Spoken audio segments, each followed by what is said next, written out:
मुरैना जिले के माता बसिया थाना इलाके के रसीलपुर गांव में 7 वर्ष का मासूम राज रहस्यमय ढंग से लापता हो गया है। घटना ने पूरे इलाके को दहशत और मायूसी में डाल दिया है। दादी के पीछे पीछे घर से निकला यह बच्चा अचानक लापता हो गया। 36 घंटे से ज़्यादा का वक्त गुजर जाने के बाद भी मासूम का कोई सुराग पुलिस और एसडीआरएफ की पूरी कोशिशों के बावजूद नहीं मिल पाया।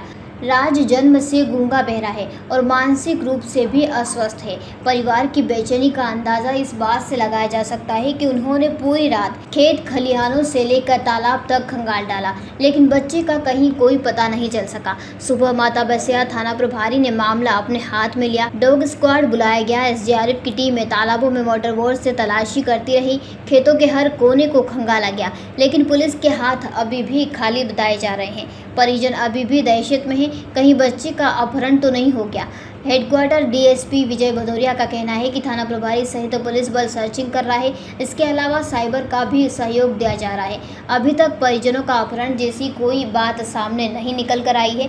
ना ही राज के परिजनों से किसी की कोई दुश्मनी है, लेकिन पुलिस बालक की तलाश में लगातार जुटी है, क्योंकि पुलिस के लिए बड़ा चैलेंज है कि कहीं कोई अनहोनी न हो जाए। परिजनों के अनुसार बेटा जन्म से गूंगा और कमज़ोर है, वो बिना मदद के कहीं जा भी नहीं सकता। हम सब पूरी रात ढूंढते रहे, लेकिन वो कहीं नहीं मिला। पुलिस की सारी कोशिशें अब तक नाकाम साबित हुई हैं। क्या बच्चा किसी हादसे का शिकार हुआ है या इसके पीछे कोई और राज छिपा है, यह फिलहाल एक बड़ा सवाल है। ग्राम आता रसीलपुर में ये बच्चा 7 साल का जो बच्चा है, तो ये इसके बारे में बताया गया कि ये जब से बोल नहीं पाता और थोड़ा सा मानसिक रूप से अस्वस्थ रहता है। तो इसकी दादी पानी भरने गई थी और रखने के बाद जब लौट गई तो बच्चा वहाँ नहीं मिला। ग्रामीणों ने आसपास खोज करी, रात को थाने में शाम को खबर करी, तो वहाँ पर अपनी टीम भेज के वहाँ के आसपास के पूरे खेतों को, आसपास के इलाके को पूरे सर्च कराया, लेकिन बच्चा नहीं मिला। सुबह पुनः कल दोबारा हमें डॉग स्क्वाड के माध्यम से और एसडीआरएफ की टीम मिला के आसपास जो पूरे 2-3 तालाब थे उनमें सर्चिंग करवाई है कि कोई दुर्घटना वगैरह तो नहीं हुई इस एंगल से भी। और इसके अलावा हमारी टीम अभी भी सर्च कर रही है। सर, क्या पता चल पा रहा है कि नहीं रह सकता या कोई अन्य लोग को लेकर परिवारजनों से जो बातचीत हुई उसमें किसी प्रकार की तजवीज़ अभी तक किसी व्यक्ति के ऊपर संदेह ऐसी कोई स्थिति नहीं बताई गई है। तो सिर्फ यह मानते हुए कि बच्चा सिर्फ मानसिक रूप से अस्वस्थ था, इस एंगल से ही नहीं, हम सभी एंगलों से उसकी खोज कर रहे हैं।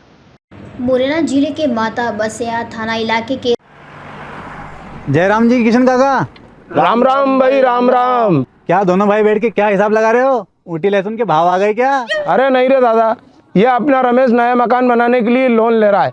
हिसाब किया तो पता चला कि लोन का पैसा तो ईंट और रेती में ही पूरा हो जाएगा। और अभी तो सीमेंट लानी है, सलिया लाना है और तो ठेकेदार को भी पैसे देने हैं। मेरे तो कुछ समझ में ही नहीं आ रहा कि कैसे बनेगा मेरा नया मकान। अरे किशन काका, कहाँ इन रेत सीमेंट और लाल ईंटों के चक्कर में पड़ रहे हो? मेरी बात मानो तो अपने घर को बाबजी एएसी ब्लॉक से बनवाओ। इसमें ना सीमेंट और रेत की जरूरत होती है, ना ही तराई करने की झंझट। और लाल ईंटों के मुकाबले आपका मकान काफी तेजी से बनकर तैयार हो जाएगा। इससे आपके पैसे तो बचेंगे ही, साथ ही मजबूती ऐसी कि सालों साल देखने की जरूरत नहीं। और इससे आप अपना मकान ही नहीं, कुएं और खेत की बाउंड्री वॉल भी बनवा सकते हो, जिससे रोजड़ों की समस्या भी खत्म हो जाएगी। वाह भाई, ये तो कमाल की चीज है। फिर तो मैं अपना घर बाबजी ब्लॉक से ही बनवाऊंगा और मैं अपने खेत की बाउंड्री वाल। ज्यादा जानकारी के लिए स्क्रीन पर दिए गए नंबर पर अभी कॉल करें। बाबजी एएसी ब्लॉक्स, स्टील से मजबूती।